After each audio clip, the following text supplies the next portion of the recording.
Hello everyone. उम्मीद करता हूँ आप सभी लोग बहुत अच्छे होंगे।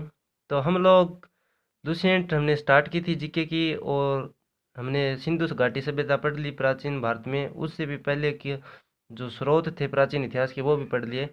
आज हम लोग पढ़ेंगे ऋग्वेदिक कालीन संस्कृति, यानी कि जो वैदिक काल है उसको दो भागों में हमने बांटा था, ऋग्वेदिक काल और उत्तर वैदिक काल। तो आज की क्लास में हम ऋग्वेदिक कालीन संस्कृति के बारे में पढ़ेंगे। तो चलो शुरू करते हैं अपनी क्लास। तो ऋग्वेदिक कालीन जो संस्कृति थी वो ग्रामीण सभ्यता थी। ये ग्रामीण सभ्यता ये ग्रामीण सभ्यता थी, जबकि सिंधु सभ्यता जो थी वो कैसी थी, नगरीय सभ्यता थी। तो आज हम इसका सामाजिक जीवन शुरू कर रहे हैं। पहले सामाजिक जीवन, इन लोगों का सामाजिक जीवन कैसा था।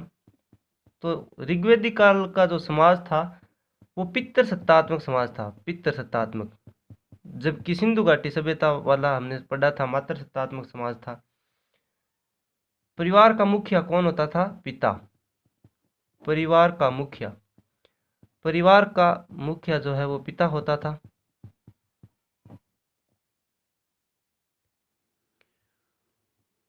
समाज जो था वो वर्ण व्यवस्था पर आधारित था।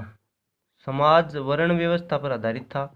वर्ण व्यवस्था वर्ण व्यवस्था पर आधारित समाज वर्ण व्यवस्था पर आधारित था।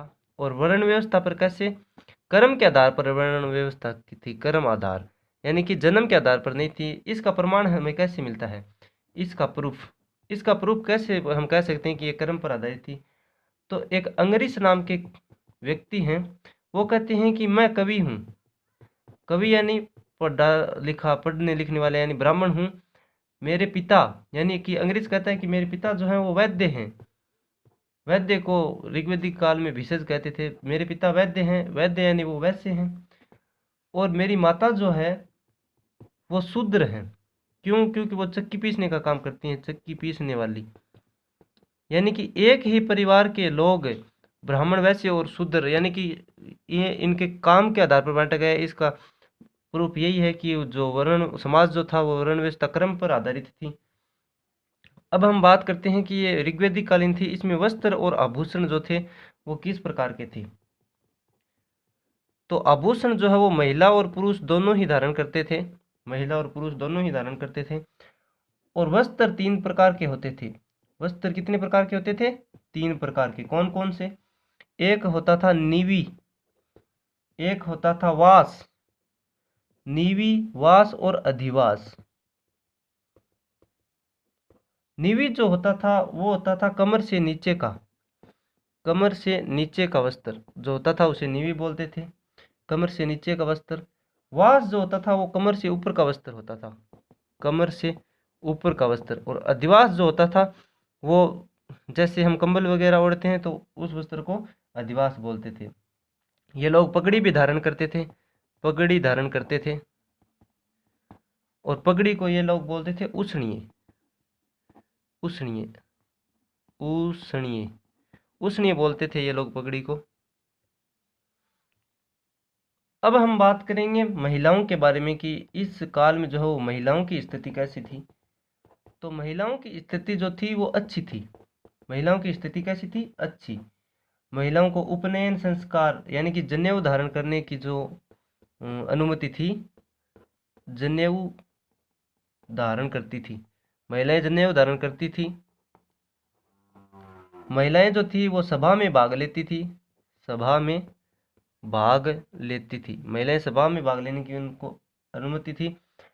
और अंतरजातीय विवाह है, अंतरजातीय विवाह है और बहुविवाह प्रचलन में था। यानी कि अंतरजातीय विवाह होता था, यानी कि ब्राह्मण शूद्र से विवाह कर सकता था, क्षत्रिय वैश्य से विवाह कर सकता था, और बहुविवाह भी प्रचलन में था। जो ऋग्वेदिक में ऋग्वेदिक कालीन संस्कृति है, इसमें एक महिलाओं के लिए शब्द प्रयोग हुआ है, अमाजू। अमाजू किसे कहते थे? अमाजू वो स्त्री होती थी जो आजीवन अविवाहित रहती थी, यानी आजीवन अविवाहित रहने वाली स्त्री जो थी उसे अमाजू कहते थे। ठीक है। अब बात करेंगे अपन ऋग्वेदिक कालीन नदियों की। ऋग्वेद कालीन नदियां, ऋग्वेदिक कालीन जो नदियां हैं उनकी बात करेंगे अपन। तो वैदिक संहिताओं में 31 नदियों का वर्णन मिलता है।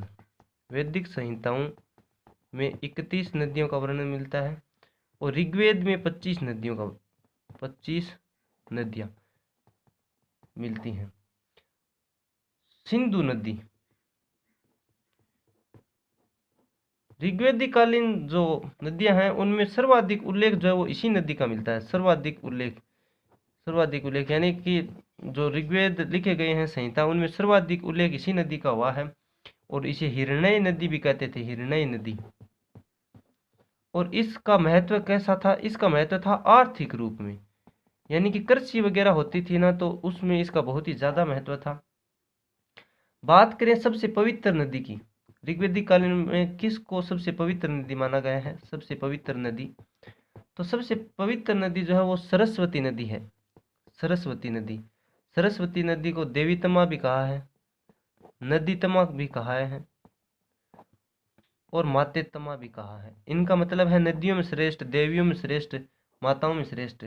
और शिक्षा की देवी और नदियों की देवी भी इसे कहते थे, तभी हम सरस्वती को जो है वो शिक्षा की देवी मानते हैं। यहीं से मेरे को लगता है ये शिक्षा की देवी का प्रचलन जो है वो शुरू हुआ है। बात करें गंगा नदी का, तो गंगा नदी का हुआ है केवल एक बार उल्लेख, और यमुना का हुआ है 3 बार उल्लेख। यमुना का 3 बार उल्लेख हुआ है ऋग्वेद में। बाकी मैं अब कुछ नदियों के नाम लिखाऊंगा आपको, जिनको ऋग्वेदिक काल में जो है वो अलग नाम से पुकारते थे। जो रावी नदी है, इसको ऋग्वेद काल में पुरुषणी नदी कहते थे और 10 राग युद्ध इसी के किनारे लड़ा गया था। जो व्यास नदी है, इसको बोलते थे विपाशा। चेनाब नदी को अस्किनी कहते थे, अस्किनी। झेलम नदी को वितस्ता कहते थे, झेलम जो नदी है इसे बोलते थे वितस्ता। और घग्गर नदी जो है इसको बोलते थे दवती। तो ये सारी नदियों के नाम हैं जिन्हें ऋग्वेदिक काल में अलग अलग नाम से बुलाते थे। ठीक है, अब अपन बात करेंगे राजनीतिक जीवन के बारे में कि ऋग्वेदिक काल का राजनीतिक जीवन कैसा था। बात करेंगे हम राजनीतिक जीवन के बारे में। राजनीतिक जीवन, वही उस समय की पॉलिटिक्स कैसी थी उसकी भी तो बात करें। तो प्रशासनिक इकाइयां लिख लेते हैं हम। प्रशासनिक इकाइयां किस प्रकार थी? जिस प्रकार हमारे होते हैं ना, तहसील, जिला, प्रदेश, देश, इसी प्रकार। सबसे छोटी इकाई होती थी कुल सबसे छोटी इकाई थी। उसके बाद ग्राम आते थे, ग्रामों से बड़ी इकाई विश्व कहलाती थी और विश्व से बड़ा होता था जन। कुल जो होता था इसका मुख्य होता था कुलप, ग्राम का मुख्य होता था ग्रामणी और विश्व का मुख्य होता था विश्वपति। जन का मुख्य राजा होता था। राजा जो होता था वो उस समय भूमि का मालिक नहीं होता था, बल्कि वो युद्ध का राजा होता था। राजा को गोपस्य भी कहते थे। गोपस्य मतलब राजा, उसमें गोपस्य शब्द जो है वो राजा के लिए प्रयुक्त हुआ है। जनता जो है वो राजा को बलि नामक कर देती थी, बलि नामक कर। और ये कर कैसा होता था? ये कर होता था स्वैच्छिक कर था। ये बलि नामक कर जो था, राजा का जो पद है वो वंशानुगत होता था। राजा का पद वंशानुगत था। और समिति जो है वो राजा को चुनने और हटाने का अधिकार रखती थी। समिति, अथर्ववेद में सभा और समिति का उल्लेख हुआ है ना। राजनीतिक इकाइयां बताया उन्हें, प्रजापति की 2 पुत्रियां, तो ये वही समिति। ये समिति राजा को चुनने और हटाने का अधिकार रखती थी। राजा को चुनने व हटाने का अधिकार रखती थी। यह अधिकार समिति के पास था। अब हम ऋग्वेदिक कालीन जो सभ्यता है इसके आर्थिक जीवन के बारे में बात करेंगे। आर्थिक जीवन इनका कैसा था? तो इनका प्रमुख व्यवसाय था पशुपालन। इनका प्रमुख व्यवसाय था। जबकि सिंधु घाटी जो सभ्यता है सिंधु संस्कृति के लोग थे, उनका कृषि था प्रमुख व्यवसाय। ठीक है, याद रखना, तुलनात्मक अध्ययन किया करो। और इनका जो पवित्र पशु है वो गाय, गाय इनका पवित्र पशु है, इसे अघन्य कहा गया था, यानी जिसे मारा न जा सके। और इनका प्रिय पशु घोड़ा था, प्रिय पशु इनका घोड़ा था। ऋग्वैदिक काल है, इसमें पणि शब्द का उपयोग हुआ। पणि का मतलब होता था व्यापारी, यानी दूर दूर जाकर व्यापार करने वाले को पणि कहते थे। और वेकनोट कहते थे साहूकार यानी सूदखोर को, जो ब्याज पर पैसे देता था ना, साहूकार होते हैं जैसे ग्राम वगैरह में, उसको वेकनोट कहते थे। और फसल, ऋग्वैदिक कालीन फसल जो थी वो थी यव, यव यानी जौ, और यही मुख्य भोजन था, प्रमुख भोजन भी यही था, प्रमुख भोजन, इनका प्रमुख भोजन भी यही था। तो ये थी आपकी 10 से 12 मिनट की क्लास, जिसमें वैदिक सभ्यता को मैंने पढ़ाया है। यदि आपको क्लास पसंद आ रही है तो इसको लाइक करना, शेयर करना और सब्सक्राइब करना। जितना ज़्यादा सपोर्ट करोगे कंटेंट उतना ही बेहतर होगा। और इस बार जो है वो दिल्ली पुलिस में सिलेक्शन अपन को लेके रहना है। जय हिंद, जय भारत।